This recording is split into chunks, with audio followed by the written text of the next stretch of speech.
रामू एक बहुत ही गरीब घराने का लड़का था। उसके पास करने के लिए कुछ काम भी नहीं होता था। कंस्ट्रक्शंस के काम जहाँ भी होते थे वो वहाँ जाकर पैसे कमाया करता था, लेकिन उसके कमाए पैसों से उसके खाने का खर्चा भी नहीं निकलता था। वो बहुत ही मुश्किलों से जी रहा था। उस शहर के स्लम एरिया में बहुत सारे लोग शेड बनाकर अपने लिए छोटे छोटे मकान बनाया करते थे। रामू की भी यही इच्छा थी कि वो भी ऐसा कोई छोटा सा अपने लिए घर बनाए, और जिस आदमी ने रामू को वहाँ काम दिलवाया था वो भी वहीं पर अपने लिए घर बनाकर जिया करता था, जिसका नाम राघव था। राघव भैया, जहाँ आप लोग रह रहे हो मैं भी यहाँ अपने लिए एक छोटा सा शेड बना लूंगा भैया।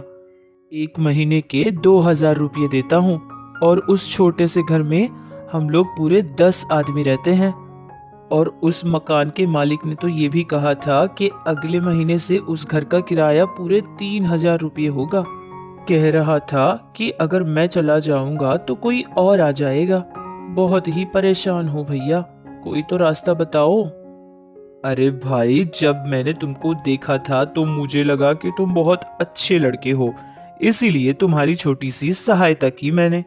और अब तुम डायरेक्ट ही घर मांग रहे हो।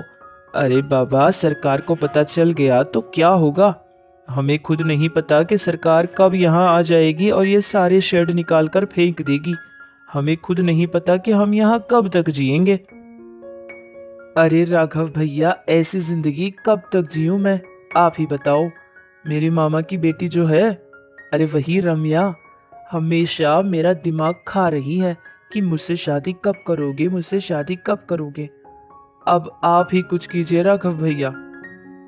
अच्छा ठीक है, यहाँ से कुछ ही दूर में जो खाली जगह पड़ी है, लेकिन बहुत ही छोटी सी जगह है, अब उसको ना मैं बात करके तुम्हें दिलवा दूंगा। तुम वहाँ शेड बनाकर अपने लिए घर बनाओगे या फिर कुछ और डालकर। लेकिन याद रखो, दोबारा इसमें अब मुझे सहायता बिल्कुल मत मांगना, ठीक है? क्योंकि अब मैं कुछ और बिल्कुल नहीं करूँगा। अरे भैया, यही सहायता बहुत बड़ी है। थैंक यू भैया, थैंक यू। इस तरह रामू उसी छोटी सी जगह में अपने लिए एक बहुत ही छोटा सा घर बनाता है और फिर अपनी मामा की लड़की रम्या से शादी भी कर लेता है। वो अपनी पत्नी से बहुत प्यार करता था, उससे कोई काम नहीं करवाया करता था, सारा दिन बहुत ही मेहनत करता और अपनी बीवी को बहुत प्यार करता था। दोनों पति पत्नी अपने उस छोटे से घर में बहुत खुशी खुशी जिया करते थे। ऐसे ही ठीक 1 साल गुजर गया था और एक दिन अचानक काम करते समय रामू को चक्कर आ जाता है और वहाँ बेहोश होकर गिर जाता है। गिरने की वजह से रामू को बहुत ज्यादा चोट भी आई थी। फिर वहाँ के कुछ लोगों ने उसे सरकारी अस्पताल में भर्ती किया था। फिर डॉक्टरों ने भी रामू का इलाज करवाया था, लेकिन समस्या सिर्फ उसके चोट की नहीं थी। असली समस्या तो उसके दिल में थी, क्योंकि उसको दिल का दौरा पड़ गया था। डॉक्टर्स ने कहा था कि अगर उसका ऑपरेशन नहीं होगा तो वो मर जाएगा, और ऑपरेशन के लिए बहुत सारे पैसों की जरूरत होती है, जितने पैसे उनके पास नहीं थे। साथ में ही डॉक्टर्स ने ये भी कहा था कि अगर रामू ऐसी हालत में ज्यादा मेहनत का कोई काम करेगा तो उसके जान के लिए बहुत बड़ा धोखा हो सकता है, जिससे उसकी जान भी जा सकती है। अरे रम्या, ये ऑपरेशन ये सब हमसे नहीं होगा। मेरी बात मानो और तुम किसी और अच्छे लड़के से शादी कर लो। मुझे खुद नहीं पता कि मैं कब तक जीऊंगा। ये तुम क्या बोले जा रहे हो? बचपन से जब से मैंने होश संभाला था, मैंने तुमको ही अपना पति मान लिया था। हमेशा तुम्हारे पीछे पड़ जाया करती थी, और आज तुम्हारी तबीयत खराब है ये बात जानकर मैं तुम्हें छोड़कर चली जाऊंगी, ये तुमने कैसे सोच लिया? अगर मेरी तबीयत खराब हो जाती तो क्या तुम भी मुझे छोड़कर चले जाते? ऐसी बातें कहकर ना मेरा दिल मत दुखाओ। तुम्हें कोई भी काम करने की कोई जरूरत नहीं है। सारा काम मैं कर लूंगी और तुम्हारा पूरा ख्याल रखूंगी।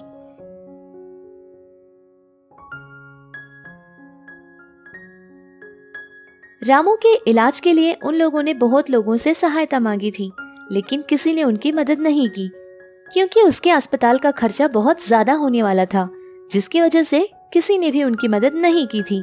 रम्या अकेली ही बहुत मेहनत करके कुछ पैसे कमाया करती थी और वो थोड़े पैसों में अपने और अपने पति के लिए खाना खरीदा करती थी, जो पैसे उसके उसी चीज के लिए खत्म हो जाते थे।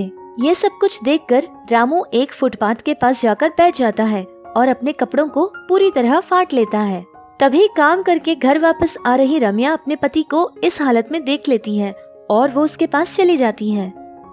अरे क्या हुआ और ये सब क्या है? तो क्या करूं रम्या, मैं कोई और काम कर भी तो नहीं सकता, अब यही कर पाऊंगा।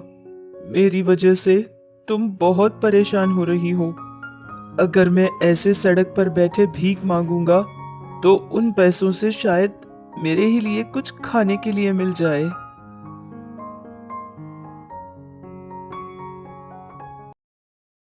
जो पैसे काम करके रम्या कमाया करती थी, वो पैसे तो उसके पति रामू की दवाई के लिए ही खर्च हो जाया करते थे। इसलिए रामू ने ये सोच लिया था कि वो भिखारी बनकर ही सही कुछ पैसे कमाएगा, जिससे उसकी पत्नी की सहायता हो जाएगी।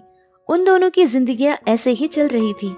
एक दिन की बात है कि एक आदमी जिसका नाम जगदीश था, वो आदमी एमएलए का चुनाव लड़ रहा था और वो इलेक्शन से पहले अपने लिए वोट मांगते हुए इधर उधर सड़कों पर घूम रहा था, जिसे देखकर रम्या ने रामू से ये कहा था कि अगर उस आदमी से वो लोग कोई सहायता मांगेंगे तो वो आदमी उनकी कोई सहायता करेगा। ये बात सुनकर रामू भी एमएलए के घर के पास चला जाता है और वो अंदर जाने की इजाजत मांगता है, लेकिन रामू को अंदर जाने की किसी ने इजाजत नहीं दी थी, जिससे रामू उस एमएलए के घर के बाहर ही बैठ जाता है। जगदीश चुनाव का सारा काम खत्म करके अपने घर वापस हो रहा था, तभी फुटपाथ पर बैठा रामू उसको जोर जोर से आवाजें लगाने लगता है, जिसको देखकर जगदीश अपनी कार से नीचे उतरता है और उसके पास आता है। रामू के कुछ कहने से पहले ही जगदीश उससे बात करने लगता है। अरे तुम तो फुटपाथ पर बैठकर भीख मांगने वाले एक भिखारी हो और तुम मेरे घर के आगे क्या कर रहे हो? इतना कहकर जगदीश बहुत ही गुस्से से रामू को अपने लात से मार देता है और उसके लोगों को कहकर वहाँ से उसको भगा देता है। रामू इस बात से बहुत ही दुखी होकर रोता हुआ अपने घर वापस चला जाता है और फिर सारी बात अपनी पत्नी से बता देता है। ये अमीर लोग तो ऐसे ही होते हैं, उनके घर के कुत्ते की जो इज्जत होती है उनकी नजरों में हमारे लिए उतनी भी नहीं होती। अब गरीब बनकर पैदा होना हमारा पाप है क्या? रहने दो रम्या, अब परेशान होने से कोई फायदा नहीं। हम जो भी कर सकते थे हमने सब किया।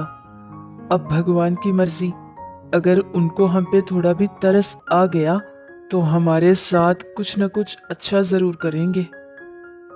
ऐसे ही कुछ दिन गुजर गए थे। फिर एक दिन जगदीश के घर इनकम टैक्स वाले राइड के लिए आ जाते हैं। ये बात पता चलते ही जगदीश सारा चोरी का पैसा अपने आदमियों से बाहर भिजवा देता है और वो लोग आधी रात को ये काम कर रहे थे।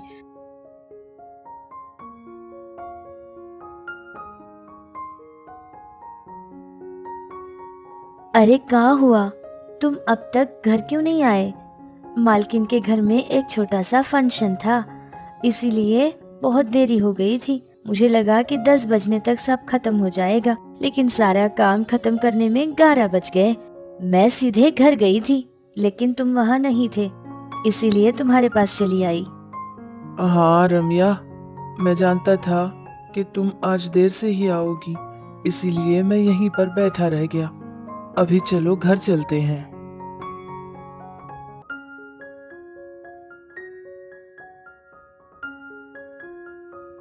अरे उन लोगों का तो कुछ डिब्बा गिर गया है नीचे और उन्होंने उसको देखा तक नहीं।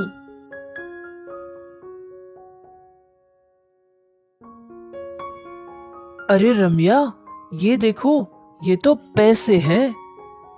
अरे हाँ, ये तो बिल्कुल असली पैसे हैं। अरे उनके घर के आगे तो एक वॉचमैन रहता है, मैं जाकर उसको बुला कर लाता हूँ। अरे तुम्हारी मति मारी गई है क्या? इतना पैसा उस आदमी ने न्याय से तो नहीं कमाया होगा, इसीलिए इस तरह आधी रात को चोरों की तरह ले जा रहे हैं। तुम ना कुछ मत कहना, मैंने कहा था ना कि भगवान हमारे साथ कुछ न कुछ अच्छा जरूर करेंगे। और मैं जानती हूँ ये पैसा हमको भगवान ने ही दिया होगा, वरना ये हमारी नजरों में क्यों आता। दोनों पति पत्नी वो सारा पैसा घर लेकर चले जाते हैं और किसी को शक आए बिना उन पैसों की हिफाजत करते हैं। रम्या ने वहाँ के सारे लोगों से ये कहा था कि उसकी मालकिन ने उसके पति के ऑपरेशन के लिए पैसे सहायता की थी, जिसके घर में वो हर दिन काम करने के लिए जाती है। इस तरह सारे पैसे वो छिपा कर रख देते हैं। कुछ पैसों से उसके पति का ऑपरेशन करवा देती है और कुछ ही दिनों बाद रामू बिल्कुल ठीक ठाक हो जाता है। फिर वो लोग उन पैसों में बहुत ही समझदारी से खर्च करने लगते हैं और उन पैसों से एक छोटा सा दुकान लगाते हैं। इस तरह धीरे धीरे रामू और उसकी पत्नी बहुत अच्छे पैसे कमाने लग जाते हैं, जिससे उनके घर की और उनकी जिंदगी की सारी समस्याएं दूर हो गई थी। रामू और रम्या की जिन्होंने भी सहायता की थी, रामू और रम्या ने भी उनको पैसे देकर उनकी पूरी सहायता की थी।